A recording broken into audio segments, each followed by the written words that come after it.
Good morning everyone. আশা করছি সবাই ভালো আছেন। আমার চ্যানেলে নতুন একটা ভিডিওতে সবাইকে স্বাগত। এই ছবিগুলো তোমাদের জন্য রইল, আর এই ভিডিওটা আগে দেখো, তারপর বলছি।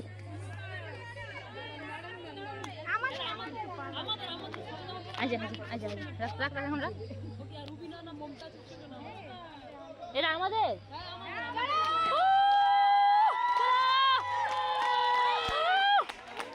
সামনে এগিয়ে যাও, চলো।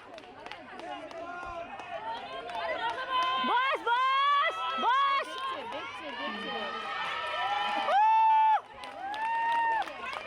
চলো চলো।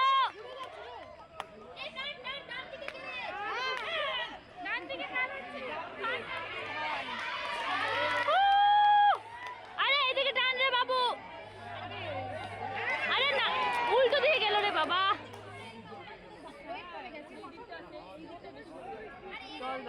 ভালো স্পিড ছিল এদের।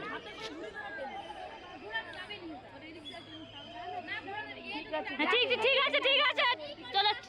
ঠিক আছে ঠিক আছে ঠিক আছে, চলো চলো।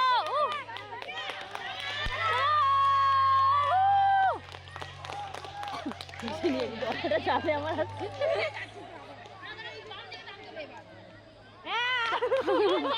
চলো চলো চলো।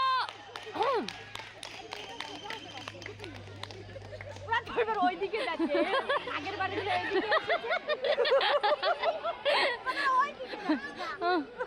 আরে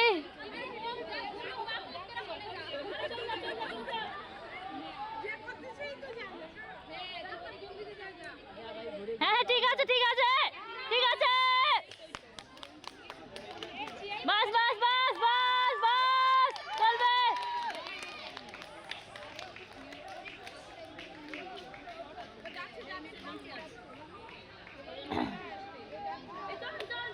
গলা তো এই কটাকে চিল্লিয়ে তো ব্যথা হয়ে গেল রে।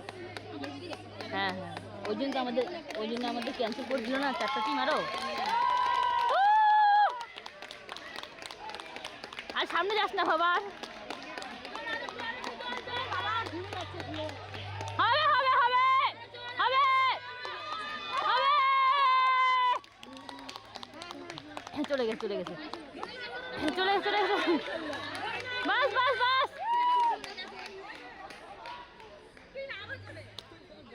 গলা শেষ, এরপরে তো সবগুলো গলা খেক খেক করবে রে। আরো চিল্লাবো, আস্তে পড়বি না। ছোট ছোট ছোট ছোট।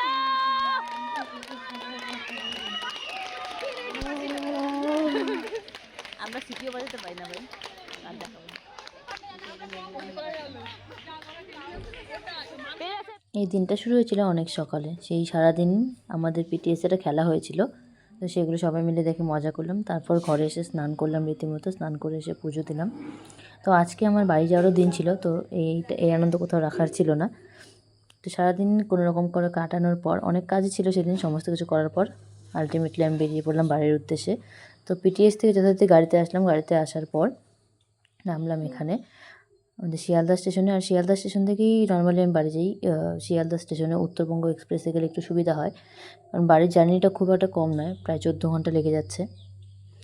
তো সেখান থেকে ট্রেনটা 7:40-এ। আর আমার এখানে মানে বলবো কি, ট্রেন যেহেতু ঠান্ডার দিন পড়ে গেছে, হালকা হালকা কুয়াশা চলছে রাস্তায়, তো একটু প্রবলেম হয়। আর ট্রেন ছাড়ার আগে দেখছো তো সবাই একটু হলেও মানে এনাকে দেখে ভালো লাগলো যে ইনিও সেম আমার মতোই প্রণাম করে নেন, কারণ আজকাল ট্রেনের কথা তো বলা যায় না কখন কী ঘটে যায়। তো দুগ্গা দুগ্গা বলে বেরিয়ে পড়ি। আর কিছুক্ষণ নিচে বসে থাকার পর উপরে চলে এসেছিলাম। এটা ছিল আমার আজকের সিট। নাই নাই করে অনেক দিন পরে আজকে আমার সিট কনফার্ম হয়েছে রীতিমতো, নাহলে আরসিতেই যাতায়াত করতে হয়। আর সঙ্গে নিয়েছিলাম 2টো ব্যাগ। একটা ব্যাগে ছিল খাবার, আর একটা ব্যাগে ছিল টুকটাক জামা কাপড়। আর এই নাকটা তোমাদেরকে স্পেশালভাবে দেখাচ্ছে এই কারণে, এই নাকের জন্য আমাকে ভ্যাকসিন নিতে হচ্ছে। তো এই কারণটা পরে অন্য সময় একটা বলবো। আর এখানে রাত্রিবেলাটা কোনোরকম কাটানোর পর রাত্রিবেলাটা ঘুম হয়েছে। ঘুম থেকে ওঠার পর আমি দেখছি সবাই মোটামুটি নিচে চলে গেছে। আর দেখলাম যেহেতু নিচে অনেকজনই বসে আছে, তো আমি তাই আর সঙ্গে সঙ্গে নিচে যাইনি, কিছুক্ষণ ওপরেই ছিলাম, দেখি যতক্ষণ না ট্রেনটা ফাঁকা হয়। আর যতই আমরা একটু এদিকটা এগোবো, ট্রেনটা যেহেতু বামনহাট পর্যন্ত যায়, সবাই মোটামুটি আস্তে আস্তে নামতে থাকে। তো রীতিমতো যখন সবাই মোটামুটি পরিষ্কার হয়ে গেল, নেমে গেল, তারপর নিচে নেমেছিলাম আমি। তো নিচে নামার পরে দেখো, মানে সকালের আকাশটা থেকে একটু হয় না যে একটু রেগে থাকলে এরকম, আর আমাদের বাড়ি আসতে গেলেই অনেক কটা নদী পেরিয়ে আসতে হয়, তার মধ্যে লাস্ট এই নদীটা পার হলাম, আমাদের তোরসা নদী।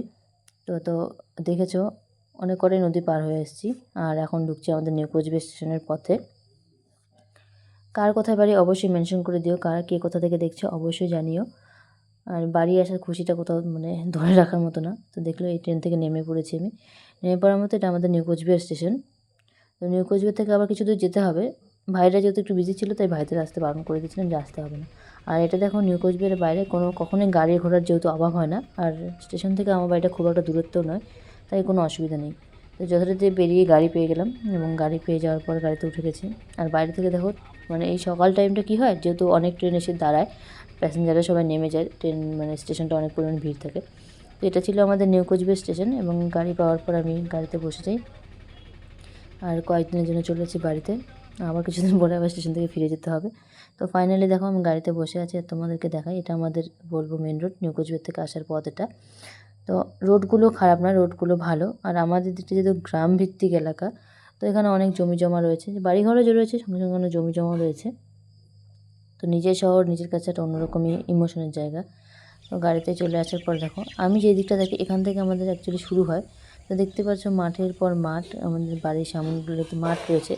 এর জন্য আমরা তো অল্প জায়গায় থাকি, কিন্তু এই ফাঁকা ফাঁকা জায়গায় থেকেই ছোটোবেলা থেকে অভ্যস্ত, কিন্তু কিছু করার নেই।